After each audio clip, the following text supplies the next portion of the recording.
நாம போர் தொடுத்து போறது நல்லதா கெட்டதாங்கிறத என்ன செய்வோம்? கர்த்தரிடத்துல விசாரிப்போம். உடனே எத்தனை தீர்க்கதரிசி வராங்க தெரியுங்களா? 400 தீர்க்கதரிசி வராங்க. எத்தனை தீர்க்கதரிசி?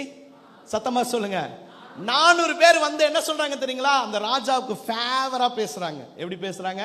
நீங்க போங்க, ஆண்டவர் உங்க கையில என்ன செய்வாரு? ஒப்பு கொடுப்பார்.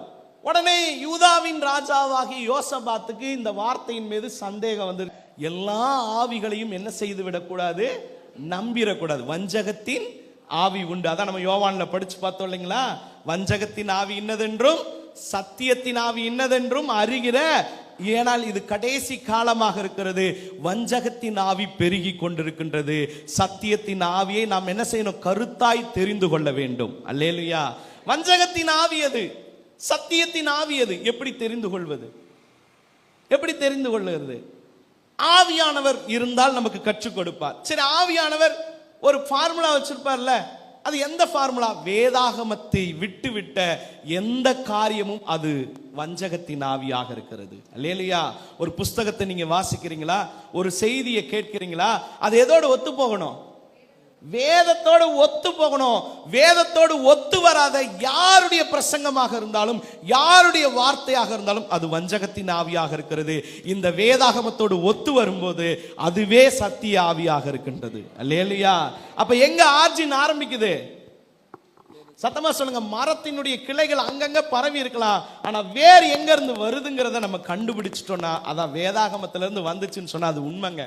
அது கடினமான உபதேசமா இருந்தாலும் என்ன செஞ்சாகணும்? நம்ம ஆம் தான் சொல்லணும். எனக்கு ஃபேவரா இருக்கு. இந்த 400 பேர் யாருக்கு ஃபேவரா சொல்றாங்க? சத்தமா சொல்லுங்க. ராஜாவுக்கு ஃபேவரா சொல்றாங்க. நமக்கும் என்ன நினைக்கிறோம்? கர்த்தருடைய வார்த்தை வந்தா நமக்கு ஃபேவரா வரணும்னு நினைக்கிறோம். நமக்கு எப்படிப்பட்டதா வரணும்? ஏற்ற மாதிரி வரணும். கொஞ்சம் கடுமையா. ஒருவேளை நீங்கள் செய்யக்கூடிய தவறை குறித்து ஆண்டவர் இங்க இருந்து பேசிட்டார்னா உடனே என்ன பிரசங்கம் பண்ணாரு? ஒண்ணுமே சரியில்லைன்றுவோம். நாத்தாண்டாரு தாவீது கிட்ட, எப்பா இந்த மாதிரி உடனே தாவீது என்ன செய்யல? ஏய், என்ன பார்த்தா இப்படி சொன்னேன்னு சொல்ல, உடனே என்ன செய்கின்றார்? செஞ்ச தவறை தேவ சமூகத்தில் யார்? அதுதான் இருதயத்திற்கு ஏற்றவங்கிற. தவறு செய்வது இயல்பு. மாம்சீகத்தில் இருக்கிறோம் நம்ம. ஏதோ பெரிய பாஸ்டர், எல்லாரும் பரிசுத்தவான். தவறு செய்வது இயல்பு, ஆனால் தவறிலே கிடக்க கூடாது. ஆண்டவர் உணர்த்தும் போது உடனே கைய கால என்ன செஞ்சோம்? ஆண்டவருடைய சமூகத்தில் பிடிச்சிடணும். ஆண்டவரே மன்னிங்க. அதைத்தான் தாவீது செஞ்சாரு. உடனே என்ன செஞ்சார்? ஆண்டவர் மன்னிச்சு அவர் என்ன சொல்றாரு? ஒரு ஸ்டேட்மெண்ட் கொடுக்குறார். என் இருதயத்துக்கு ஏற்றவன், உங்களையும் இருதயத்துக்கு ஏற்றவனா வைக்கணும்னு விருப்பப்படுறாரு. நீங்கள் செய்ய வேண்டிய ஆண்டவருடைய வார்த்தை வரும்போது அதை கேட்டுக்கொள்ளணும். கடினமா இருக்கலாம், ஒரு வேளை கஷ்டமா இருக்கலாம், அல்லது நீங்க நினைப்பீங்க நானே கஷ்டப்பட்டு இருக்கேங்க. இன்னும் அது கஷ்டப்படுத்துவதற்காக அல்ல, உங்களை சீர்படுத்துவதற்காக, உங்களை ஸ்திரப்படுத்துவதற்காக, உங்களை ஆசீர்வதிப்பதற்காக ஆண்டவர் அந்த காரியத்தை செய்கிறார். அல்லேலூயா. ஒரு ஊழியக்காரர் சொன்னாரு, ஃபர்ஸ்ட் ஆண்டவர் வந்து பேசுவாராம். என்ன செய்வாராம்? சொல்லுவாராம். நீங்க செய்யக்கூடிய தவறை சொல்லுவாராம். செகண்ட் என்ன பண்ணுவார் தெரியுங்களா? அறிந்து கொள்வாராம். மூணாவது என்ன செய்வாராம்? லெஃப்ட் ஹேண்ட்ல தூக்கி ரைட் ஹேண்ட்ல என்ன செய்வாராம்? அடிப்பாராம். ஆனாலும் நம்ம யார்கிட்ட தான் இருப்போம்? அவருடைய கையில தான். நல்ல ஒரு அழகான விளக்கத்தை கொடுத்தார். ஃபர்ஸ்ட் பேசுவாரு, பேச்சுவார்த்தை நடத்துவாரு. எப்பா நீ இந்த மாதிரிலாம் பேசுற அன்பா. செகண்ட் என்ன செய்வாரு? கடிந்து கொள்வார். எப்பா இதை பண்ணாதப்பான்னு. மூணாவது டைம் என்ன செய்வாரு? லெஃப்ட் ஹேண்ட்ல தூக்கி ரைட் ஹேண்ட்ல வச்சு என்ன செய்வாரு?